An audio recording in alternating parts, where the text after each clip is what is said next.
या बातमीपत्राचे प्रायोजक आहेत टायझर।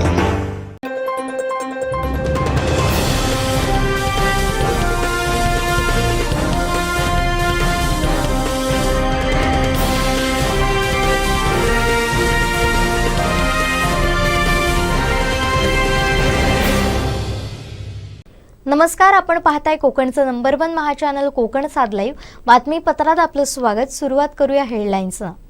हेडलाईन्सचे प्रायोजक आहेत Tiger. Now experience sheer softness of Tiger super soft shirts. मला संपवायचं काम विनायक राऊतांनी केलं, दीपक केसरकरांचा आरोप। कोणी केला पत्रकार वारसेंचा खून, खासदार विनायक राऊतांचा मोठा गौप्यस्फोट। आणि रंगला थरार बैलगाडा स्पर्धेचा। हेडलाईन्सचे प्रायोजक आहेत Tiger. Now experience sheer softness of Tiger super soft shirts. आता पाहूयात सविस्तर बातम्या। ऑट्रा बिझनेस पार्क, ओरोस फाटा, Mumbai Goa highway touch, mall, retail wholesale market, commercial residential अशा एकूण 9 विंगचा भव्य प्रकल्प, 260 दुकानगाळे आणि 56 सदनिकांचे भव्य व्यापारी संकुल, 120 स्क्वेअर फूट पासून 3000 स्क्वेअर फूट पर्यंत गाळे भाड्यानं आणि विकत मिळते। मर्यादित काळासाठी ऑफर, 10,50,000 पासून व्यापारी गाळे, सदनिका उपलब्ध, नियम आणि अटी लागू। संपर्क 8530 33 34 11।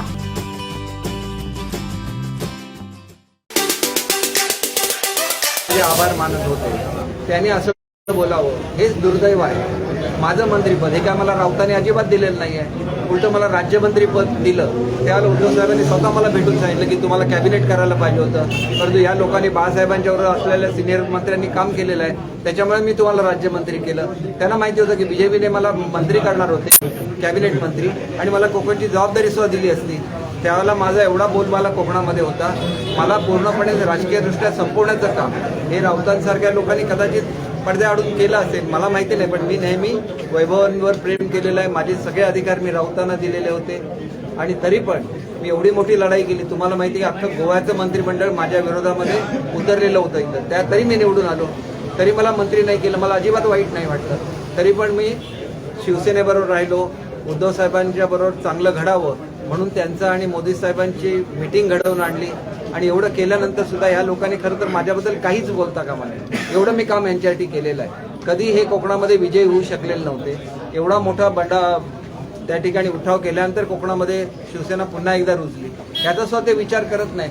म्हणजे कसं आहे की आपण आयते निवडून आले, कधी ते कोकणामधून निवडून आलेले नव्हते, आणि निवडून आल्यानंतर ज्यांच्यामुळे निवडून आलं त्यांना नाव ठेवणं ही जर त्यांची संस्कृती असेल तर त्यांनी आपल्या संस्कृतीप्रमाणे चालवा, आम्ही आमच्या संस्कृतीप्रमाणे।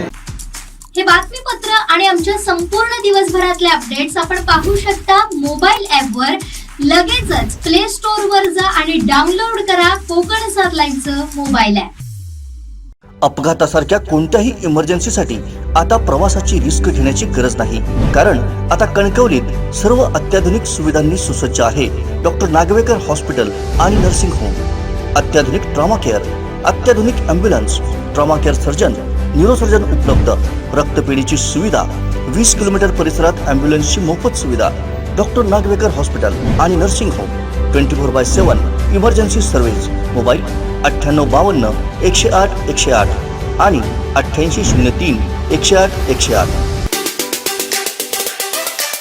एवढ्याच्या छोट्याशा झोपेत राहणारे ते वारीचे पत्रकार हो, पावसाळ्यामध्ये त्याच्या आई ते घर झोपू पण शकत नव्हते, पाणी थेट पावसाचं पाणी घरामध्ये। परंतु गरीब असून सुद्धा पत्रकारितेला कलंक लागेल असं कोणत्या पद्धतीचं दुष्कृत्य त्या आमच्या वारीसेंकडून झालं नाही। गरिबांची बाजू घेतली, ह्या लबाडांच्या विरुद्ध लेखणी लिहिली, म्हणून या नारायण राणेच्या गुंडांनी त्या दिवशी काही निर्दयी लोक आमच्या वैभव नाईकांचे चुलते नारायणला पहिलं नारायणराव करत असताना त्यांनी आपलं आयुष्य खर्च घातलं, निवडून आणलं त्यांना, त्यांचं खून रमेश गोवेकर, त्यांचा खून, सख्खा चुलत भाऊ अंकुश राणे त्यांचा खून, मंचेकर त्यांचा खून, आणि काल परवा त्या गरीब पत्रकार वारिसे एका झोपडीत राहणारा आणि गरीब बिचारी आई हो, आई गरीब, एकुलता एक मुलगा 19 वर्षाचा, 3 जणांचं कुटुंब, आणि त्यांनी त्या रिफायनरीला विरोध केला. देवेंद्र फडणवीसांनी नारायण राणेच्या आणि नरेंद्र मोदींच्या बरोबर त्या गुंडांचे फोटो छापल्याबद्दल बातमी छापली, म्हणून ह्या राणेंच्या गुंडांनी त्या बिचाऱ्या गरीब पत्रकाराला स्कूटर चालवत असताना पाठीमागून अशी रॅश ड्रायव्हिंग केली आणि उडवलं, चाकाखाली घेतलं, वारिसेचा देह चाकाखाली, आणि मोटरसायकल 200 फूट लावून घेऊन गेला ओरडत. त्यांच्या घरी गेलो आम्ही, नाही आम्हाला आवडलं. तिच्या डोळ्यामधला वाहणारे अश्रू, फोडणारा तिचा आक्रोश, आणि बाबा बाबा म्हणून करून ओरड मांडणारा त्याचा मुलगा पाहिल्यानंतर त्या बदमाश खुनी राज्यकर्त्यांना जनाची नाही तर मनाची तर काहीतरी वाटलं पाहिजे. हे बातमीपत्र आणि आमच्या संपूर्ण दिवसभरातले अपडेट्स आपण पाहू शकता मोबाईल ऍपवर. लगेचच प्ले स्टोअर वर जा आणि डाउनलोड करा कोकण 7 लाईव्हचं मोबाईल ऍप. आता चक्क फ्लॅटच्या दरात तयार बंगलो. आपल्या घराचं स्वप्न साकार करण्यासाठी कणकवलीत साटेलकर बिल्डर्स अँड डेव्हलपर्सची खास ऑफर. उत्कृष्ट डिझाईन, दर्जेदार बांधकाम आणि मुलांना खेळायला बागडायला हक्काचं अंगण उपलब्ध. बंगलोचे मालक होण्यासाठी आजच संपर्क साधा. Satelkar builders and developers, Kankavli. Mobile number 9420 73 94 18, 86 057 41 030 आणि 95 45 18 99 89. त्यांची मूळ भाषा मराठी नाही आहे आणि राज्यपाल म्हणून प्रिंटेड भाषण वापरायला लागतं. त्याच्या उत्स्फूर्त भाषण करताना जरी काही चुका झालेल्या असल्या तरी महाराष्ट्राच्या जनतेने एक गोष्ट लक्षात घेतली पाहिजे की महाराष्ट्रामध्ये असे एकमेव राज्यपाल आहेत की त्यांनी सर्व गडांना भेट देऊन छत्रपती शिवाजी महाराजांना नमन केलेलं होतं. बोलताना चुकलेले असले तर त्यांची ही पॉझिटिव्ह बाजू सुद्धा आपण लक्षात घेतली पाहिजे. छत्रपती शिवाजी महाराजांच्याबद्दल अतिशय आदर वेळोवेळी त्यांनी आमच्या समोर व्यक्त करून दाखवलेला आहे. ज्या काय छत्रपती शिवाजी महाराजांच्या संदर्भात चूक घडली तर त्याला महाराष्ट्रामध्ये माफ केलं जात नाही. हे लक्षात घेऊन त्यांनी सुद्धा स्वतःहून आपल्या पदाचा राजीनामा दिलेला आहे. तो केंद्राने स्वीकारलेला आहे. परंतु सर्व गडांना त्यांनी भेटी दिल्या, सगळ्या युनिव्हर्सिटीना भेटी दिल्या. जी सेवा त्यांनी महाराष्ट्राची केलेली आहे त्याच्याबद्दल मनापासून मी त्यांचे आभार मानतो. त्यांचं पुढचं आयुष्य, आरोग्य, चांगलं आयुष्य, त्यांना चांगलं आरोग्य मिळून द्या असं महाराष्ट्राच्या जनतेच्या वतीने त्यांना शुभेच्छा. हे बातमीपत्र आणि आमच्या संपूर्ण दिवसभरातले अपडेट्स आपण पाहू शकता मोबाईल ऍपवर. लगेचच प्ले स्टोअर वर जा आणि डाउनलोड करा कोकण 7 लाईव्हचं मोबाईल ऍप. फुटता उधळलेली भूपाळी रामपारी, दिशा नाही उजळल्या आल गोकुळ आपुल्या दारी. निर्भेळ आणि सकस चवीच गोकुळ लई भारी. गोकुळ दूध संघाची दर्जेदार दुग्ध उत्पादने. गोकुळ दूध, दही, तूप, दूध powder, cooking butter, table butter, paneer, इलायची श्रीखंड, आंबा श्रीखंड, फ्रूट श्रीखंड, ताक आणि लस्सी. गोकुळ दूध आणि दर्जेदार दुग्ध उत्पादने. चव आहे कोल्हापुरी. गोकुळ लई भारी. वैश्य म्हणजे वाणी आणि वाणी म्हणजे वैश्य, परंतु काही प्रशासकीय लोकांच्या चुकीचा त्रास समाजाला भोगावा लागतोय. समाजानं जबाबदारी टाकली, त्यांचीही जबाबदारी होती, त्यांनी लक्ष न घातल्यानं समाजाला या परिस्थितीतून जावं लागतंय असं मत भाजप जिल्हाध्यक्ष राजन तेलींनी व्यक्त करत केसरकरांचं नाव न घेता भाष्य केलंय. खरं म्हणजे काही लोकांच्या प्रशासनातल्या चुकीचा अर्थ लावल्यामुळे आज वैश्य समाजाला त्याचा त्रास भोगावा लागतो. या जिल्ह्यात किंवा रत्नागिरी जिल्ह्यात जे वैश्य बांधव आहेत, पूर्वी वाणी लावायचे आणि नंतर मग काही ठिकाणी वैश्य लावायला सुरुवात झाली. रत्नागिरीनंतर वैश्य लावायचे, काही ठिकाणी वैश्यवाणी लावतो. आम्ही शासनाला वेळोवेळी पटवून द्यायचं काम केलं की वैश्य म्हणजेच वाणी आणि वाणी म्हणजेच वैश्य. तर काही या प्रशासनातल्या लोकांना असं वाटतं की वैश्य ही पोट जातात. आम्ही सातत्याने सांगण्याचा प्रयत्न केला. मग 2008ला शासनाला आम्ही हे जे पटवून सांगितलं, त्यावेळेचे जे मंत्री महोदय होते त्यांनी एक तात्पुरता एक जी आर काढला होता शासनाचा, की वैश्य म्हणजेच वाणी आणि वाणी म्हणजे वैश्य असं समजावं. 2008ला हे आल्यानंतर एक मुंबईची केस झाली मुंबई हायकोर्टात. मुंबईचे महापौर महाडेश्वर यांच्याविरुद्ध जे काँग्रेसचे उमेदवार होते ठाकूर म्हणून, त्यांनी त्या जी आरला चॅलेंज केला आणि तो चॅलेंज केल्यानंतर हायकोर्टाने रद्दबातली केली. प्रश्न एवढाच होता, हायकोर्टाने म्हटलं की हे करायला हरकत नाही, पण त्याची प्रोसिजर फॉलो केलेली आणि म्हणून मग शासनाला विनंती केल्यानंतर बापट समिती त्या ठिकाणी आली आणि मग जिल्ह्यात जाऊन तो अहवाल तयार करण्यात आला. पण दुर्दैवाने बापटसर गेल्यानंतर तो अहवाल तसाच शासनाने धुळकात पडला होता. जास्त कोणी जर लक्ष दिलं नव्हता. मध्यंतरी पुन्हा एकदा मंत्रालयात या संदर्भातली बैठक झाली आणि ती बैठक झाल्यानंतर पुन्हा नव्याने याची सुरुवात झाली. पण तोपर्यंत गायकवाड म्हणून त्या ठिकाणी त्या कमिटीवर आले आणि मला अशी परवा एक गेल्या 15 दिवसावर बातमी समजली की गायकवाड अहवालाने हे पण अमान्य केलं आणि आम्हाला जो त्या जी कमिटी आली होती राज्य सरकारने, त्याने असा सल्ला दिला की आपल्या सगळ्यांना या संदर्भातलं कोर्टात तुम्हाला जावं लागेल. मी आता ते सगळे राज्य सरकारकडून पेपर त्या ठिकाणी मागवले आणि सगळ्यांना बरोबर घेऊन याच्यातले जे नातेबांधव आहेत, जे दिलीप नार्वेकरांसारखे अनुभवी वकील आहेत, त्यांना बरोबर घेऊन या विषयाचा कायमस्वरूपी निर्णय त्या ठिकाणी लावून घ्यावा. आणि म्हणूनच राज्याचे उपमुख्यमंत्री महोदय यांना मी विनंती केली की या समाजाला सातत्याने ग्रामीण भागातला पण अन्याय होतो. समाज एकच आहे, आपले लोक प्रामाणिक आहेत, परंतु समाजातल्या नेते मंडळींचा पाठपुरावा नाही आणि म्हणून ही गोष्ट थोडीशी अडचणीची झाली.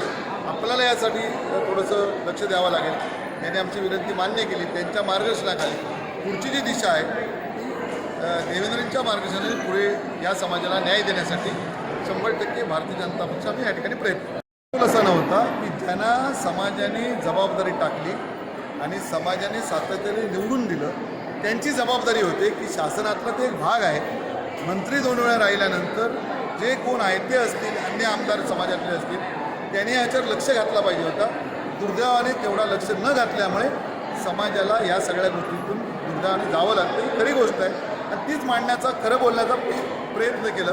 मी पहिल्यांदाच बोललो, मला खोटं बोलता येत नाही, पण प्रामाणिकपणे जर प्रयत्न केला असता तर 100% हा विषय सुटला असता.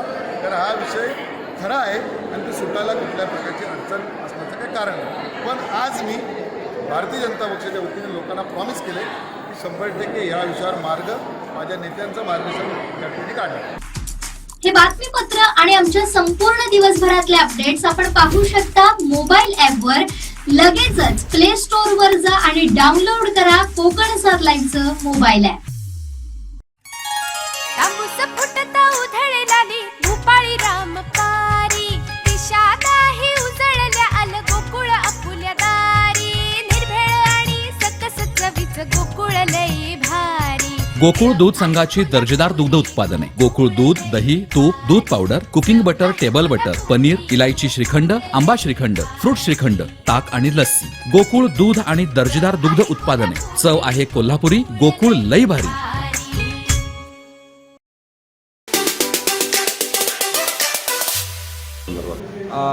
आमची संत गाडगे महाराज जी मंडळी आहे, स्वतः संत गाडगे महाराज सावंतवाडीला आलेले होते आणि इथं गाडी तळ नावाचं त्या ठिकाणी बैलगाड्या लागायच्या, त्या ठिकाणी त्यांचं सभा झालेली होती आणि त्यांच्या स्मरणार्थ हे मंडई बांधलेली होती. ही मंडई बांधण्यासाठी आदरणीय मुख्यमंत्री महोदयांनी पूर्वी फडणवीस साहेब होते त्याला 5 कोटी नगरपालिकेला पाठवले होते, परंतु ते खर्च झालेले नव्हते आणि आता आम्ही 12.5 कोटी म्हणजे जेवढं त्या फर्स्ट फेजला खर्च येतो एकंदर 25 कोटी येणार आहे. पहिल्या फेजला 12.5 कोटी लागणार. ते 12.5च्या 12.5 कोटी एकाच वेळेला आदरणीय मुख्यमंत्री एकनाथजी शिंदेसाहेब यांनी दिलेले आहेत. त्याच्यामुळे त्यांच्याच हस्ते हे भूमिपूजन करायचं आहे. तिथं खूप व्यापारी आहेत, त्यांची तात्पुरती कुठे व्यवस्था करायची या संदर्भात आजची मीटिंग होती. अतिशय खेळीमेळीने मीटिंग झाली आणि सर्वांनी त्यामध्ये ॲग्री केलेलं आहे की सर्व लोक सहकार्य करणार. त्याच्यामुळे लवकरच मी येत्या 2-3 आठवड्यामध्ये मुख्यमंत्री महोदयांना घेऊन येईन या ठिकाणी आणि त्यांच्या हस्ते हे भूमिपूजन होईल. भाई व्यापारी यातनं समाधानी आहेत का? म्हणजे तुम्ही बोलला आणि आठवडा बाजाराबद्दल पण आपण निर्णय आठवडा घेतला. बाजाराच्या संदर्भात मी आज निर्णय घेतलेला, लवकर मी कलेक्टर मॅडमशी बोलेन आणि होळीच्या कुंठावर याच्या पुढच्या काळात बाजार बसेल, जेणेकरून रेग्युलर जे व्यापारी आहेत त्यांना सुद्धा त्रास होता कामा नये.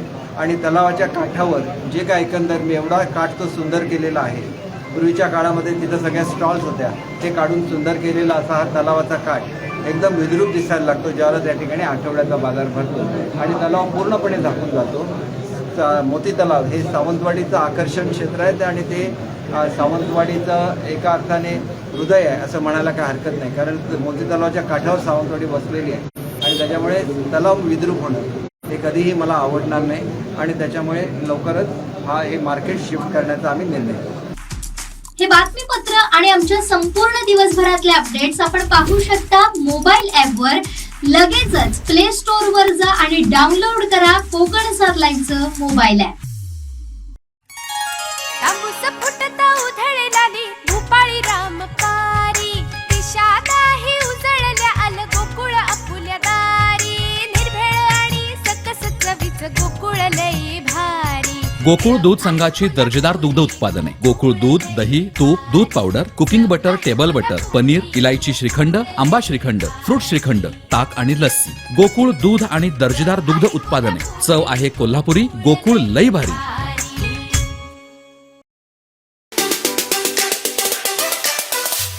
एक गोष्ट अशी आहे की त्या प्रोजेक्टचा आणि पत्रकारांच्या झालेल्या हत्येचा डायरेक्टली काहीही संबंध नाही आहे. एखाद्या मनुष्य जो खरोखर वाईट आहे आणि त्याने काही कृत्य केलेलं असेल तर त्या कृत्याची शिक्षा त्याला झाली पाहिजे आणि तीच भूमिका शासनाची आहे.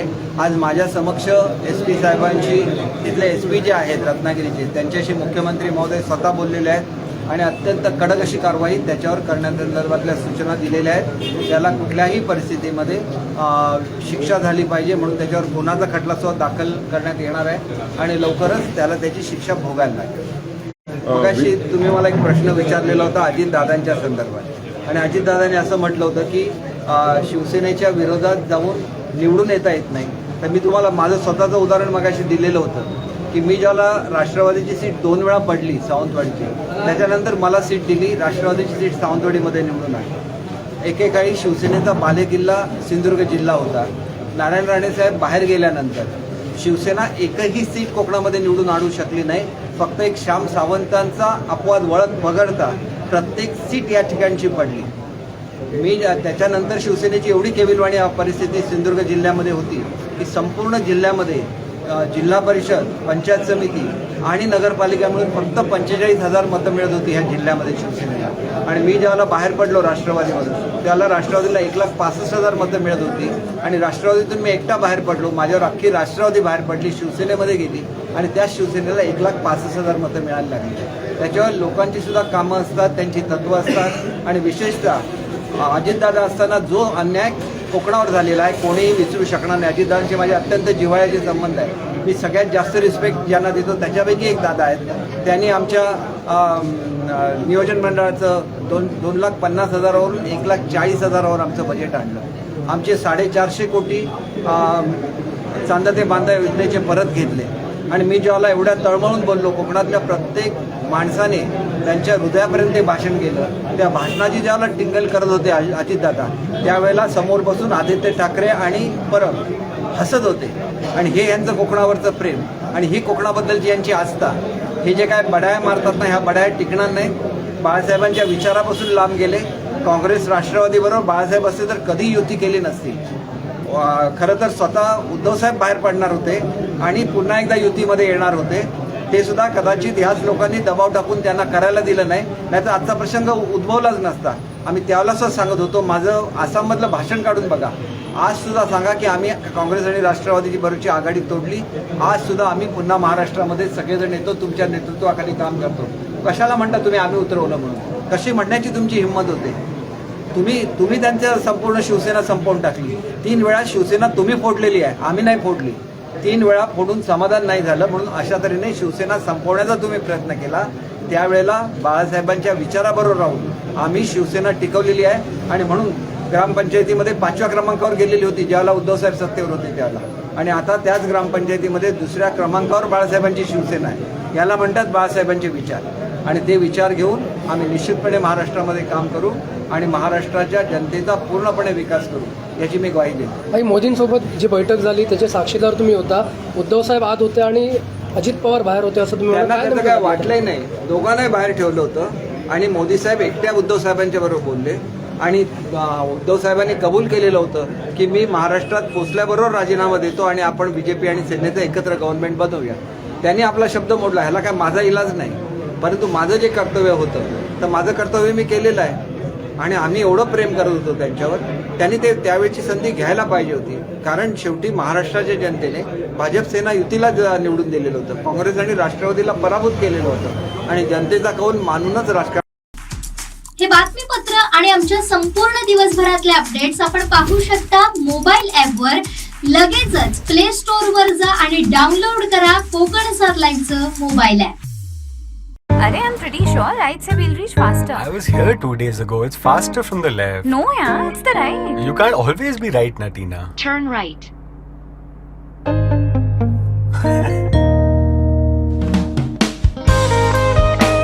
The old new Slavia. Skoda. Simply clever. त्यावेळेला वैभव नाईकांचा मंत्रिपदाचा क्लेम होता, पण ऐक्या वेळात नागोबा घुसला. मीच काय तो मोठा सिंधुदुर्गाचा नारायण राणेला किंवा नारायण राणेची दादागिरी, नारायण राणेची दहशत मोडणारा एकमेव मी तो कोण आहे थोर पुरुष असं सांगून केवढं मोठं मार्केटिंग केलं. आता हे सांगत असताना काय काय धंदे केला शिवसेनेकडून, त्यावेळेला काय काय मिळवलं गोव्याच्या हॉटेलमध्ये बसून, ते सुद्धा एकदा उघडं करावं लागणारच आम्हाला. एकदा उघडं करावं लागेल आणि ज्या वेळेला उघडं करू ना त्यावेळेला छोटान हा जो पडदा आहे साधन सुचितेचा तो फाडल्याशिवाय राहणार नाही. हे बातमीपत्र आणि आमच्या संपूर्ण दिवसभरातले अपडेट्स आपण पाहू शकता मोबाईल ॲपवर. लगेचच प्ले स्टोअर वर जा आणि डाउनलोड करा कोकण 7 लाईनचं मोबाईल ॲप. ऑट्रा बिझनेस पार्क, ओरोस फाटा, Mumbai Goa highway touch, mall, retail wholesale market, commercial residential अशा एकूण 9 विंगचा भव्य प्रकल्प. 260 दुकानगाळे आणि 56 सदनिकांचे भव्य व्यापारी संकुल. 120 स्क्वेअर फूट पासून 3000 स्क्वेअर फूट पर्यंत गाळे भाड्यानं आणि विकत मिळते. मर्यादित काळासाठी ऑफर. 10,50,000 पासून व्यापारी गाळे, सदनिका उपलब्ध. नियम आणि अटी लागू. संपर्क 8530 33 34 11.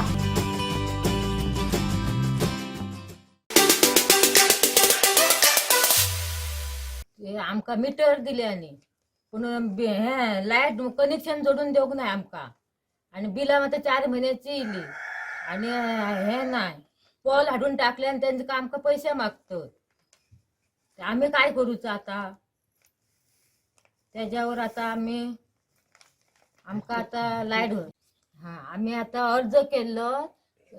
1 वर्ष झालं आमका घर बांधल्यार आणि मग आम्ही लाईटीचं अर्ज केलं तरी आमच्या 5-6-7 महिने झाले तरी आमका मीटर दिल्याने पण लाईट बसवूक नाही. आमका मीटर दिल्याने पण लाईट बसवूक नाही असा.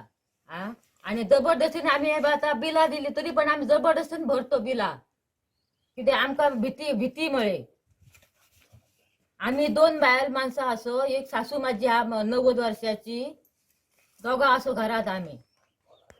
आणि पोल हाडून टाकले आणि कनेक्शन का जोडून देऊक नाही असं आमका पैसे मागतो त्या बये. आता आमच्याकडे 20-25 हजार सांगितल्याने आणि हे कर सांग आमका त्यांच्यानी पण सांगितलं आमच्याकडून नाही घेतलास तरी ना खुई गेलास तरी तुमका पैसे भरूक भय असं सांगितलं त्यांच्याने आमका वारम्याने. आमच्या भीती घालून पैसे भरून घेतले. भीती घालून पैसे मागितल्याने आमका. आम्ही नाही दिलेस तरी ना तुम्ही दुसऱ्याकडून घेतलास तरी आमका सांगल्या त्यांच्यानी पैसे आमका घेतल्या तितके पैसे म्हणून.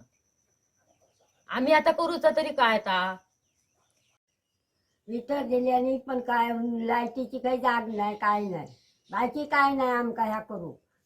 कनेक्शन जोडून देऊ नाही, काय नाही. आणि बिल आम्ही कसा भरूचा? बिला दिल्याने पण काय होतं ना, आम्ही भरूची कशी उन्हात भरूची? गरीब माणसं आम्ही. आम्ही दोनच माणसं, मी असे ताण असून माझी एकटी काय करतली. हे बातमीपत्र आणि आमच्या संपूर्ण दिवसभरातले अपडेट्स आपण पाहू शकता मोबाईल ॲपवर. लगेचच प्ले स्टोअर वर जा आणि डाउनलोड करा कोकण 7 लाईव्हचं मोबाईल ॲप.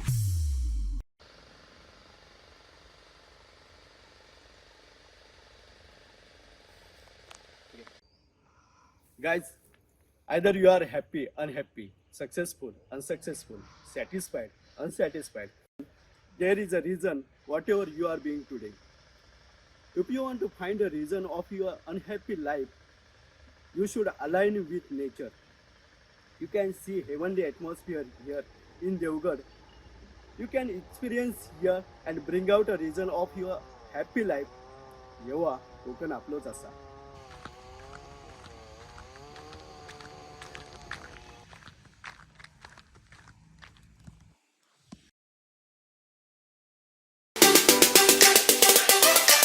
दादानी वास्तविक दादांना मी जवळून ओळखतो.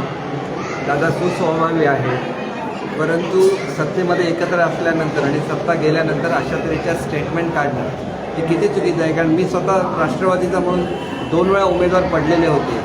तिसऱ्या वेळेला मी जवळजवळ 25,000 मतांनी निवडून आलो आणि शिवसेनेच्या तिकीटावर मी आणि 45,000 मतांनी निवडून आलो.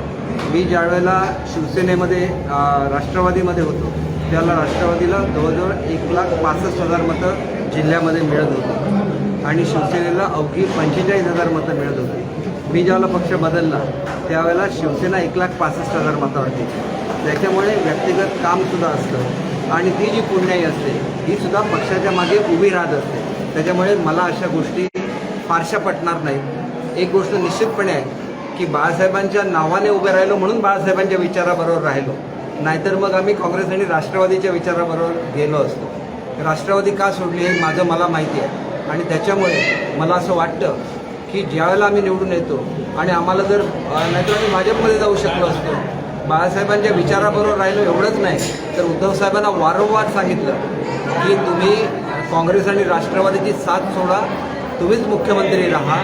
आणि आदरणीय मोदी साहेबांच्या बरोबर ज्यावेळेला भेट घडून आणली होती त्यावेळेला तुम्हाला बाहेर बसवण्यात आलेलं होतं आणि एकट्या उद्धव साहेबांच्याबरोबर मोदी साहेब बसले होते हे सुद्धा विसरू नका. आणि त्याच्यामुळे तुम्ही बाहेर बसला म्हणून काय तुम्ही राजीनामा दिला नाही.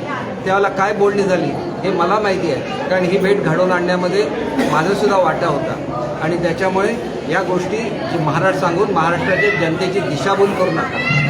आम्ही बाळासाहेबांच्या विचाराबरोबर आहोत आणि आम्ही शिवसेनेमध्ये आहोत आणि त्याच्यामुळे उद्धव साहेबांना कोणीही उतरवलेलं नाही आहे. उद्धव साहेब स्वतःहून राजीनामा देणार होते, परंतु तुम्हीच त्यांना अडवलेलं होतं. नाहीतर एवढ्याच उद्धव साहेबांच्या नेतृत्वाखाली भाजप आणि शिवसेनेचं सरकार सत्तेवर आलेलं महाराष्ट्राच्या जनतेला दिसलं असतं आणि त्यांनाच महाराष्ट्राच्या जनतेने मतदान केलेलं होतं. आणि त्याच्यामुळे तुम्ही जेवढं असं बोलाल त्याला प्रत्येक वेळेला मला सत्य हे महाराष्ट्राच्या जनतेसमोर आढळतं. भाई पत्रकार शशिकांत वारी साहेब असं ते ह्याच्यात जास्त हे काय मी तुम्हाला प्लीज ना, मला कामं आहेत. मी तुम्हाला सांगितलं की माझ्या डोकं काम. हे बातमीपत्र आणि आमच्या संपूर्ण दिवसभरातले अपडेट्स आपण पाहू शकता मोबाईल ॲपवर. लगेचच प्ले स्टोअर वर जा आणि डाउनलोड करा कोकण 7 लाईव्हचं मोबाईल ॲप.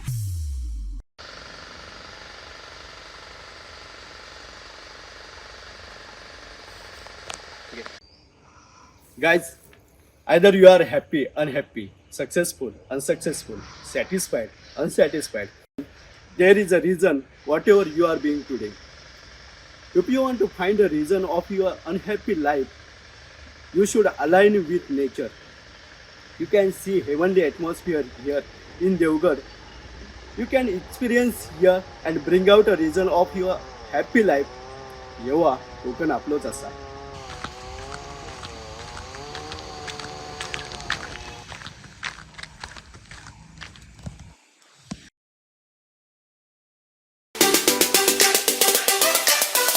जोपर्यंत सिंधुदुर्गामध्ये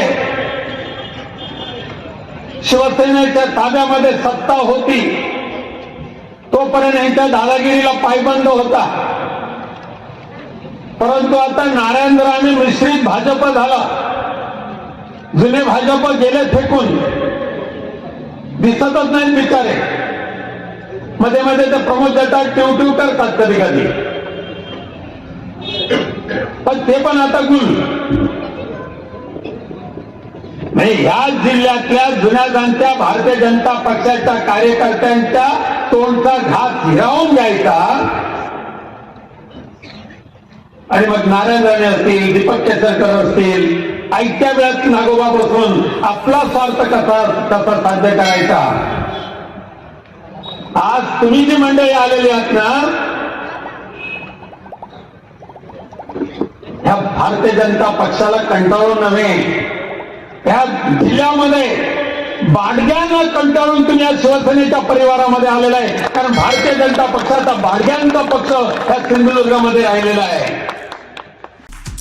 हे बातमीपत्र आणि आमच्या संपूर्ण दिवसभरातले अपडेट्स आपण पाहू शकता मोबाईल ऍपवर.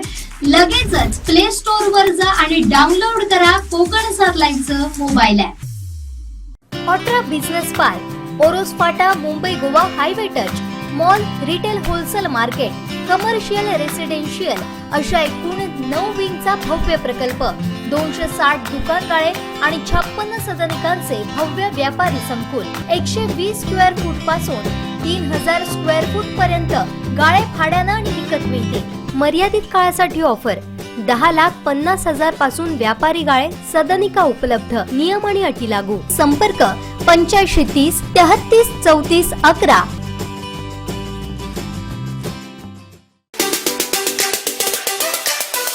सिंधुदुर्ग जिल्ह्यात तळ कोकणात कुणकेश्वर नंतर ज्या तीर्थक्षेत्राकडे एक पांडवकालीन तीर्थक्षेत्र म्हणून पाहिलं जातं ते दोडामार्ग तालुक्यातील तेरवणमेढे येथील नागनाथ तीर्थक्षेत्र आपण पाहू शकतो. या नागनाथ तीर्थक्षेत्रावरील हे अतिशय पुरातन मंदिर पांडवकालीन आणि आजपासून खऱ्या अर्थाने गेली अनेक वर्ष या मंदिराचं पुनर्बांधणी व्हावी, एक भाविकांचं श्रद्धास्थान असलेल्या या मंदिराला एक नवी झळाळी मिळावी यासाठी इथले जे मानकरी आहेत, ग्रामस्थ आहेत, या सगळ्यांनी पुढाकार घेतलेला होता.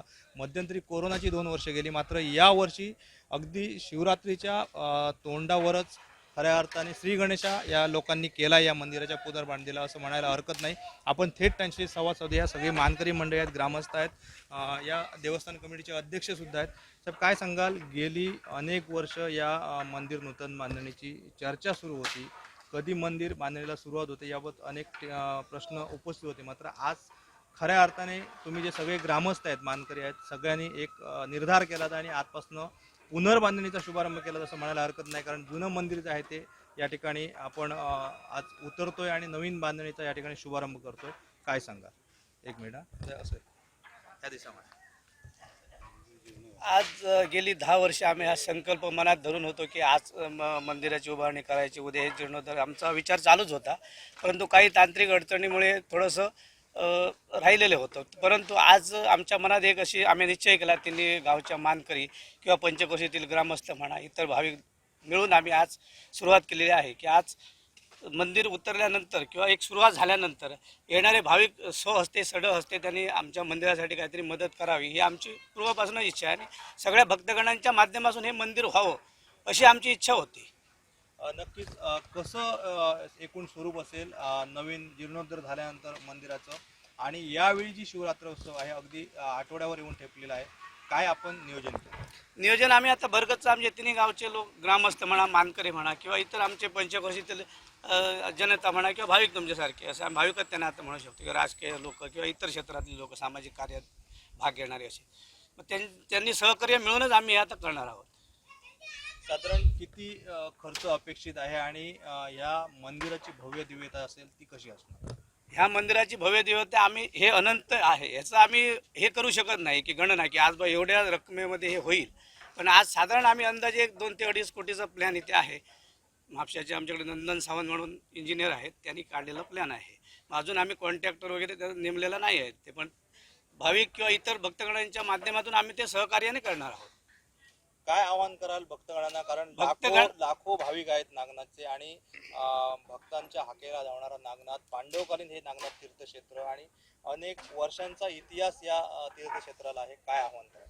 आता आव्हान आम्ही एकच करतोय की सदळ हस्ते जे भाविक असतील किंवा इतर भक्तगण असतील त्यांनी या मंदिरासाठी आपल्या कमाईतून किंवा याच्यात काय जे 1 रुपया जरी असेल तो शक्ती साधने द्यावा. आम्ही कोणाला हे करणार नाही की अमुक पद द्या किंवा हे. हीच आमची एक इच्छा आहे आणि सगळ्यांनी याचा लाभ घ्यावा या सेवेचा, अशीच आमची मागणी आहे. आणि आता पुढच्या भविष्यात आज जे उद्या जे हे होणार आपली महाशिवरात्र, आज खरोखरच पांडवकालीन जे ओपन मंदिर आम्ही जे बाहेरून केलेलं स्ट्रक्चर होतं ते आज आम्ही काढलेलं आहे. मग भक्तगणाने एकच आमची हात जोडून विनंती आहे की त्याचं दर्शन प्रत्येक भक्तगणाने घ्यावं आणि खरोखरच आज पांडवकालीन काय इथे स्थिती आहे ती बघावी.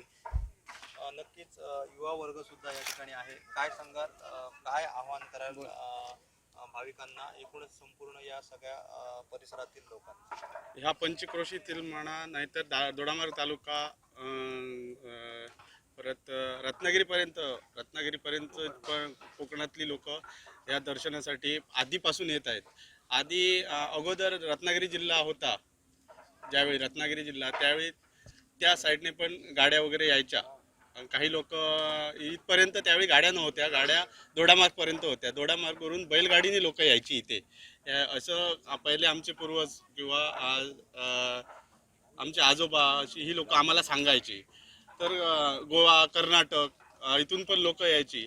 हे प्राचीन ज्यावेळी होतं आम्हाला पण माहिती नाही, की आम्ही एकदम छोटे आहोत, आम्हाला पण माहिती नाही केव्हा हे त्यांनी बाकी बाहेरचं हे बांधलं आहे. ते आता आम्ही खोलतोय कशासाठी, तर आता ही जी महाशिवरात्र येणार त्यावेळी लोकांना आतमध्ये पांडवकालीन कशी रचना केली आहे ही बघायला भेटणार. जेणेकरून मी पण उत्सुक आहे. मी अजून बघितलं नाही, मी आतमध्ये जाऊन बघतोय, पण मला कसं ओपनमध्ये अजून बघितलं नाही काय आहे. मला पण आता उत्सुकता आहे केव्हा हे ओपन होतं आणि मी ते बघणार. तर मला एवढंच आहे की भाविकांना सांगायचं, सगळ्यांनी ह्या शिवरात्रीला सगळ्यांनी ह्याचं दर्शन घ्यायला येऊन आपल्या सडहस्ते मदत करून माझ्या असं म्हणत नाही, आमच्या असं म्हणत नाही, तुमच्या एक नागनाथाला आपल्या हाताने जेवढी मदत होईल ती करून हे मंदिर उभारायचं लाभ घ्यायचा. नक्कीच गौर साहेब, गेली अनेक वर्ष आपण इथे वावरत आहात, काम करत आहात. भाविकांचा तर नेहमीच आपल्याला सहकार्य असतं, पण एकूणच हे एवढं मोठं शिवधनुष्य आपण उचललं आहे, कशा पद्धतीने परिणत असतं? आता 2020-21 मध्ये कोरोना महामारीमुळे, त्याच्या अगोदर आमचं हे प्लॅन आणि इस्टिमेट तयार होतं, पण कोरोना महामारीमुळे हे 2 वर्ष आमची वाया गेली. त्याच्यामुळे आम्ही आता कोरोना हे व्हायरस कमी झाल्यामुळे आम्ही आधी निश्चयच केला की हे मंदिर कोणत्याही परिस्थितीत बांधायचा आम्ही निश्चय केलेला आहे. आणि त्या निमित्ताने सर्व दोडामार्ग, पंचक्रोशी, सिंधुदुर्ग जिल्ह्यातील सर्व पदाधिकारी, अधिकारी, ग्रामस्थांनी सर्वतोपरी प्रयत्न करावे आणि भरघोस अशी देणगी या मंदिरासाठी द्यावी अशी आमची अपेक्षा आहे.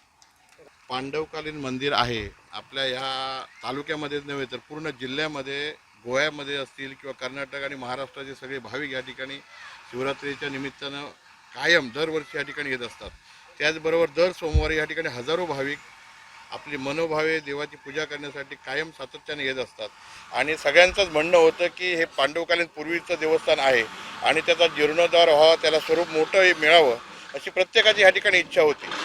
आज ह्या ठिकाणी मानकरी मंडळीने आव्हान लोकांना केलेलं आहे भाविकांना की सदळ हस्ते मदत करावी. निश्चितपणे अशा तीर्थक्षेत्राला ह्या ठिकाणी मनापासून सहकार्य करणारी लोक, मोठे उद्योजक असतील, गोरगरीब असेल, प्रत्येकाचं ह्या ठिकाणी मनापासून इच्छा आहे की ह्या देवळाला भव्य असं स्वरूप प्राप्त व्हावं. आज या ठिकाणी मानकरी मंडळीने सांगितलं की 2 ते 2.5 कोटीचा ह्यांचा नियोजन आहे, परंतु मला वाटतं 5 ते 10 कोटीपर्यंत हे नियोजन जाणार आहे. कारण आज जर त्याची एकदा सुरुवात झाल्यानंतर दरवर्षी रेट वाढत असतो प्रत्येक बांधकामाचा. त्यामुळं इथलं जर जागा जर प्रशस्त आहे आणि नुसतं मंदिरच नाही आहे तर अवतीभोवतीचा परिसर आहे तो सुद्धा ह्या ठिकाणी सुशोभित करणं अतिशय आवश्यक आहे. एक पर्यटन स्थळ म्हणून आपल्या तालुक्यातले ह्या ठिकाणी प्रामुख्यानं समोर हे येणार आहे. त्यासाठी प्रत्येकाची मानसिकता जी आहे ती बदलणं अतिशय आवश्यक आहे. मग राजकीय मंडळी असू दे, सामाजिक कार्यकर्ते असू दे, सगळ्यांचं सहकार्य जे आहे ह्या मंदिरासाठी आवश्यक आहे. ह्या तालुक्यातलं एक प्रेरणास्थान म्हणून ह्या ठिकाणी गणलं जाणार आहे निश्चितपणे. आणि पांडवकालीन देवस्थान आहे. आज मंडळीने ह्या सांगितलं की आज जो बाहेरचा जो बांधकाम आहे हे आपल्या पूर्वजांनी या ठिकाणी केलेला आहे, परंतु आतला गाभारा जो आहे तो पांडवकालीन असल्यामुळे त्या ठिकाणी त्या गाभाऱ्याचं दर्शन व्हावं ही प्रत्येकाची इच्छा आहे. आणि म्हणूनच ह्या सगळ्या लोकांनी किंवा देवाच्या मनात आलं असेल म्हणून त्यांना बुद्धी या ठिकाणी झाली असेल की शिवरात्रीच्या आधी ह्या जो गाभारा सोडून इतर भाग जो आहे तो ह्या ठिकाणी त्याचं तो ढासळून त्या ठिकाणी गाभाऱ्याचं दर्शन जे आहे ते भाविकांना सगळ्यांना व्हावं. कारण येणाऱ्या शिवरात्रीपर्यंत त्याचं निश्चितपणे बांधकाम या ठिकाणी पूर्ण होणार आहे आणि तो गाभारा आतल्या आज या ठिकाणी राहणार आहे. लोकांना या ठिकाणी त्याचं दर्शन होणं नंतर दुरापास्त होणार आहे. म्हणून आज ह्या देवानेच ह्या आम्हाला सगळ्यांना या ठिकाणी बुद्धी दिलेली आहे की जेणेकरून जे भाविक, लाखो भाविक या ठिकाणी येतात त्यांना ह्या ठिकाणी गाभाऱ्याचं दर्शन व्हावं. पांडवकालीन जे त्या ठिकाणी दैवत्व आहे ते निश्चितपणे लोकांना त्याचं ह्या ठिकाणी प्रचिती येईल अशा प्रकारचं आम्हाला वाटतं. आणि ह्या तालुक्याचं नाव ह्या नागनाथ मंदिराच्या मुळं निश्चितपणे तालुक्याला एक वेगळं स्वरूप ह्या ठिकाणी प्राप्त होणार आहे. मदतीची काय अपेक्षा करण्याची आवश्यकताच नाही आहे की सदळ हस्ते निश्चितपणे होणार आहे. त्यामुळं प्रत्येकानं या ठिकाणी आपल्या यथोशांग मदत करावी, कारण शेवटी हे देवासाठी दिलेलं दान असतं, ते मनापासून देणं अतिशय आवश्यक आहे. आणि आत्ताच सगळ्यांनी सांगितलं की कुणाकडे जबरदस्ती या ठिकाणी केली जाणार नाही आहे. देवाच्या मनात आज एवढं सगळं आलेलं आहे, ह्याचाच अर्थ काय की प्रत्येकाच्या मनामध्ये देण्याची जी भावना आहे ती नागनाथ या ठिकाणी निश्चितपणे रुजवेल. आणि हे मंदिर यथासांग मंदिर ज्याच्या प्रत्येकाच्या मनामध्ये एक वेगळ्या प्रकारचा आराखडा प्रत्येकाच्या मनामध्ये या ठिकाणी तयार झालेला आहे. कारण इथला परिसर जर आपण बघितला तर असा परिसर या ठिकाणी कुठेही नाही आहे. आज जर कुणकेश्वरला आपण गेलो तर त्याला सागर आहे बाजूला, परंतु ह्या ठिकाणी असं नैसर्गिक जी इथली जी हे देण आहे देवाची किंवा इथली तळी आहे, हे सगळं हे कुठेही मिळणारं नाही आहे. आज कुणकेश्वरला एक वेगळं स्वरूप प्राप्त का झालं तर अगदी मंत्र्यापासून सगळे येतात, त्यामुळं त्याला वेगळं स्वरूप प्राप्त झालेलं आहे. कुणकेश्वर आणि नागनाथ हे एकच आहे, कारण शिवरात्र तिथेही भरते इथेही भरते, फक्त हे वेगळं आहे. म्हणून आपण सगळ्यांच्या माध्यमातून ह्या ठिकाणी नागनाथ मंदिराचा जीर्णोद्धार नाही तर प्रत्येकाच्या मनामध्ये ह्या ठिकाणी जर आपण ह्या नागनाथाबद्दल जर वेगळी भावना तयार झाली तर निश्चितपणे तालुक्याला एक पर्यटन स्थळ नव्हे, एक उत्पन्नाचं साधन म्हणून ह्या भागाकडे ह्या नागनाथ मंदिराचा निश्चितपणे या ठिकाणी आपल्याला येणाऱ्या कालखंडामध्ये उपयोग झालेला दिसेल. प्रत्येकाच्या मनामध्ये जे आहे ते निश्चितपणे ह्या ठिकाणी घडेल अशी ईश्वराचरणी प्रार्थना करूया. आणि प्रत्येकाच्या मनामध्ये ह्या ठिकाणी नागनाथाबद्दल जी आजची जी प्रत्येकाची जी भावना आहे ती निश्चितपणे ह्या ठिकाणी यश येईल, त्याला एवढंच बस. नक्कीच श्रीदेव नागनाथ आणि नागनाथचे लाखो भाविक आणि आज या ठिकाणी श्रीदेव नागनाथच्या मंदिराचा हा जो जीर्णोद्धाराचा संकल्प आहे तो या सगळ्या लोकांनी आणि या सगळ्या ग्रामवासियांनी घेतलेला आहे. निश्चित हे नागनाथ मंदिर फक्त या ग्रामवासियांचं नाही तर पूर्ण तळ कोकणातील प्रत्येक नागरिकाचं श्रद्धेचं स्थान आहे. त्यामुळे ह्यांनी जो आज श्री गणेशा सुरू केलेला आहे त्याचं निश्चित लवकरच येत्या वर्षभरामध्ये खऱ्या अर्थाने मूर्तिमंत स्वरूपसुद्धा या ठिकाणी भाविकांसमोर दिसेल. मी मुद्दामून या ठिकाणी जो नियोजित आराखडा आहे मंदिराचा तो दर्शकांना आणि भाविकांना दाखवू इच्छितो. ही शिवकालीन तळी आणि या ठिकाणी आपलं नागनाथ मंदिर कसं असेल याचा आराखडा त्याचं संकल्पित चित्र जे आहे ते सुद्धा दाखवण्यात आलेलं आहे. तर अशा प्रकारे भव्य दिव्य स्वरूपाचं जवळपास 2 ते 3 कोटी एवढं भव्य दिव्य स्वरूपाचा आराखडा नागरिकांनी आणि या ग्रामस्थांनी बनविला आहे. त्यामुळे निश्चित हे कार्य सिद्धीस जाण्यासाठी आज प्रत्येक भाविकाचं या ठिकाणी जबाबदारी आलेली आहे प्रत्येक भाविकाकडे. आणि ज्या पद्धतीने ग्रामवासियांनी हा निर्धार केला आहे तो संकल्प सिद्धीस जाण्यास सगळ्या भाविकांचा जर हातभार लागला तर वेळ लागणार नाही. श्रीदेव नागनाथ मंदिराची महाशिवरात्र उत्सव आहे तो अगदी तोंडावर येऊन ठेपलेला आहे. त्याच अनुषंगाने या लोकांनी केलेली सुरुवात आणि प्रत्येक भाविकाला खऱ्या अर्थाने हे पांडवकालीन नागनाथ तीर्थक्षेत्र कसं आहे हे समजावं यासाठी जी ही शिवधनुष्य उचललेलं आहे ते निश्चित पूर्णत्वास जाईल यात शंका नाही. कोकण 7 लाईव्हसाठी संदीप देसाई, दोडामार्ग. हे बातमीपत्र आणि आमच्या संपूर्ण दिवसभरातले अपडेट्स आपण पाहू शकता मोबाईल ॲपवर. लगेचच प्ले स्टोअर वर जा आणि डाउनलोड करा कोकण 7 लाईव्हचं मोबाईल ॲप. भूपाळी रामपारी दिशादाही उजळल्या आल गोकुळ आपुल्या दारी निर्भेळ आणि सकस चवीच गोकुळ लई भारी. गोकुळ दूध संघाची दर्जेदार दुग्ध उत्पादने गोकुळ दूध, दही, तूप, दूध powder, cooking butter, table butter, paneer, इलायची श्रीखंड, आंबा श्रीखंड, फ्रूट श्रीखंड, ताक आणि लस्सी. गोकुळ दूध आणि दर्जेदार दुग्ध उत्पादने. चव आहे कोल्हापुरी. गोकुळ लई भारी.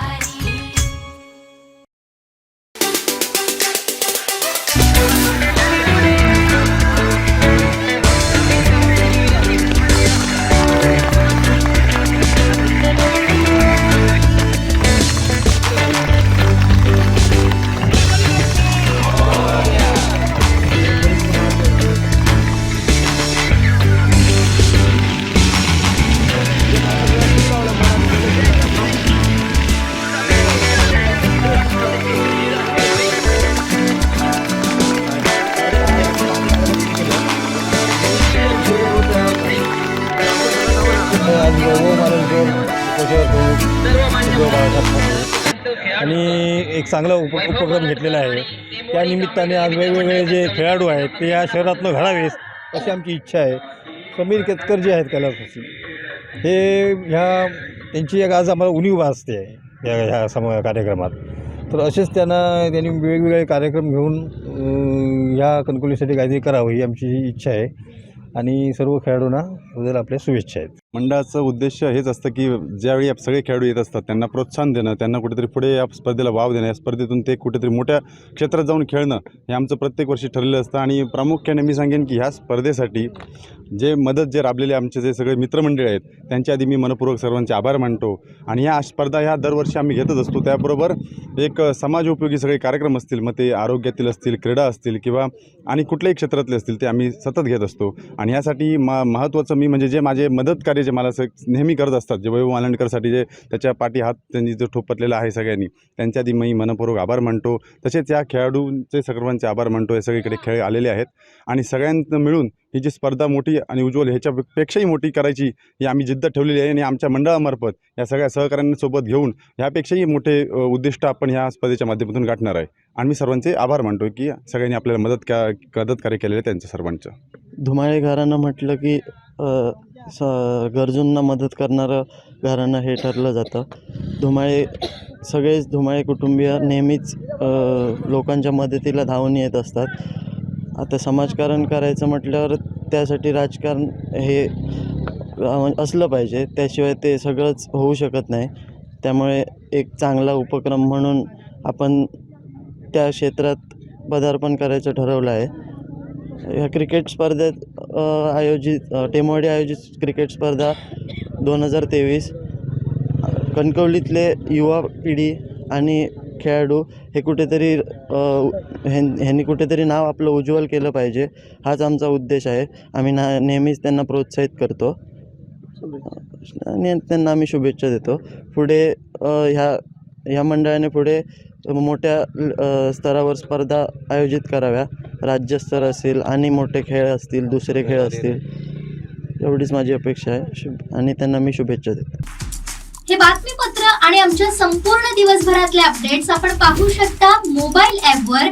लगेचच प्ले स्टोअर वर जा आणि डाउनलोड करा कोकण 7 लाईव्हचं मोबाईल ॲप. शेवटी ठळक घडामोडी पुन्हा एकदा. हेडलाईनचे प्रायोजक आहेत Tiger. Now experience sheer softness of Tiger Super Soft Shirts. मला संपवायचं काम विनायक राऊतांनी केलं, दीपक केसरकरांचा आरोप. कोणी केला पत्रकार वारसेंचा खून, खासदार विनायक राऊतांचा मोठा गौप्यस्फोट. आणि रंगला थरार बैलगाडा स्पर्धेचा.